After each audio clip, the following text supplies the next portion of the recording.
Hey guys, almost done. All I gotta do is paint the yellow blue and I'll be there. Painted the trim white, finally got all that up, got the inner trim up. So I'm close. Pretty much hated every minute of that. Not a big fan of painting and carpentry work, and so I already said that, but I got a question. So let me take you in the garage here.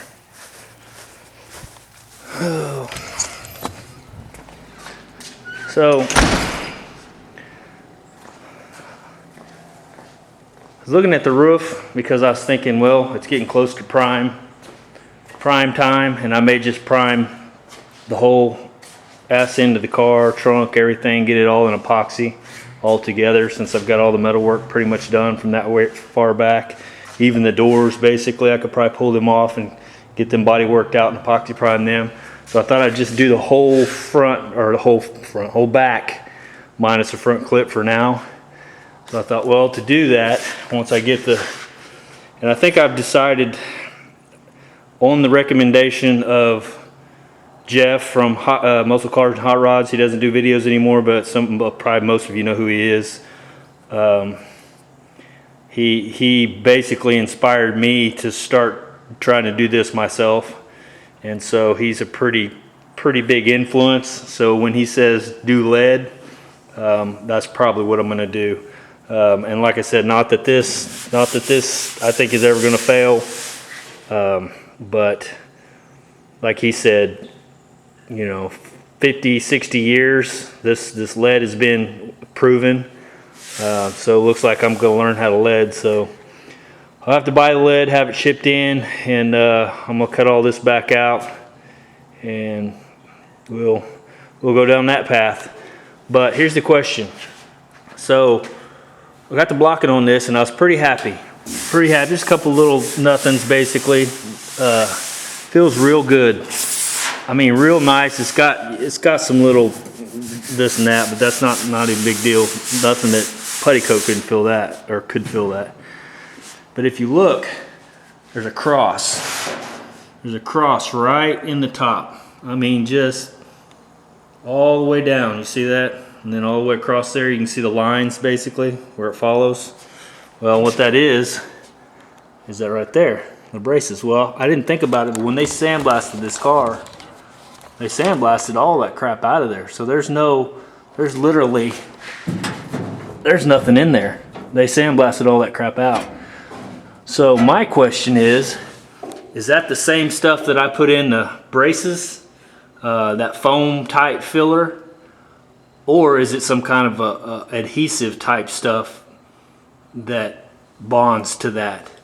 And if so, and all I did was, literally all I did was ran this block across this thing, and just the little flex that gave it, put those marks in there. So that surprised me, to be real honest with you. I thought this top was a little more rigid than that. But I've heard, and actually have seen, guys that'll put their hoods, when they're blocking out their hoods, they'll put them on a stand like that.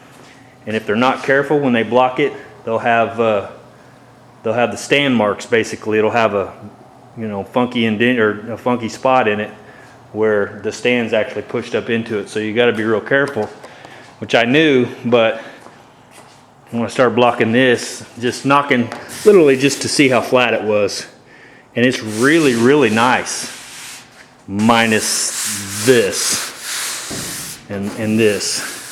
So that's actually, you can feel that now.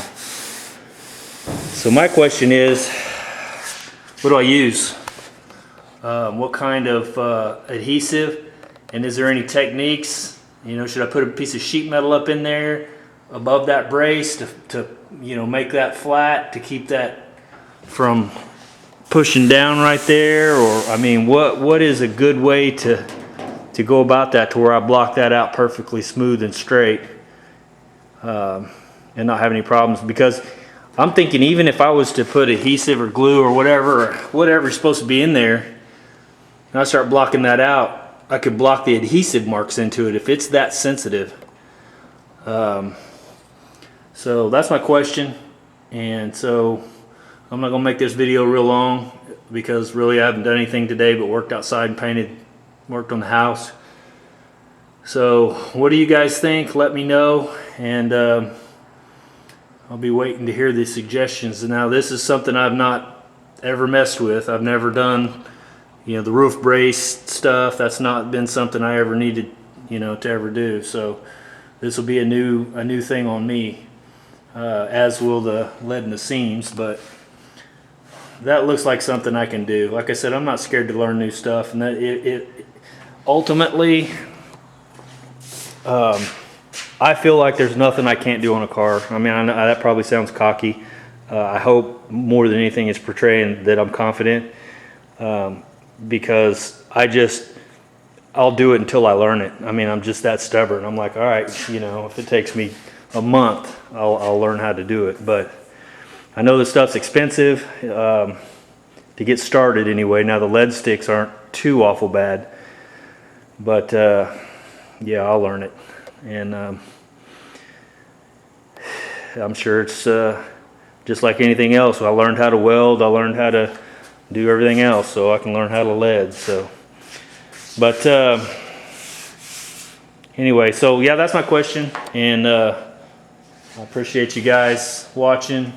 I hope you got something out of the little test yesterday. I honestly think I should have let that cure for about a week, and I'll probably go ahead and clean this up. I haven't done anything else with it, but I'll go ahead and clean that up. And just for shits and giggles, I'm going to go ahead and epoxy that, because if you guys, and I keep mentioning this, but if you guys want to go back to my SPI epoxy torture test video, it was 8 months ago that I made that video, and skip all the BS and go straight to like 17 minutes, and from 17 on up, I take the last panel like that, and I beat the living daylights. I literally folded in half with a hammer, and it has nothing but literally it has epoxy, SPI's epoxy, and it has Rage, what is it? Rage, I forgot what it's called. It's basically the green stuff. I can't remember the name of it now. But anyway, that's what's on there, and that Rage holds probably better than that did. So that makes me think that, because there's been a debate about, okay, what sticks better, filler to bare metal or filler to epoxy. I would be willing to bet money that filler sticks better to epoxy. So I bet you that if I was to epoxy that first and do the same test, let it cure out, it would be almost impossible to get that stuff off there. Like I said, I had to completely just distort the hell out of that metal to get that.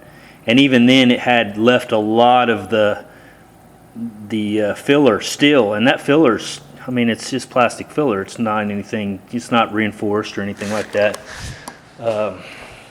And I'm sorry, my brain doesn't always function right. I lose words so bad. Where is that stuff? Hell, it's probably over, yeah, it's over there. It's Rage Gold. So, I know they were talking about some new stuff out.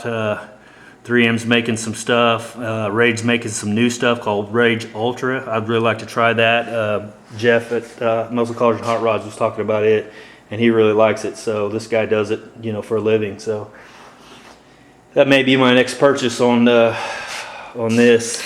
And you know, this stuff isn't cheap. This was 58 bucks for this can of this. It's a gallon can. But to me, I wanted to go with you know, the stuff that is proven, you know, and most of the guys like the Rage, the Evercoat products and stuff like that. So anyway, all right, I'm gonna end up making this video long again. I said I wasn't going to, so I'll holler at you guys later. See ya.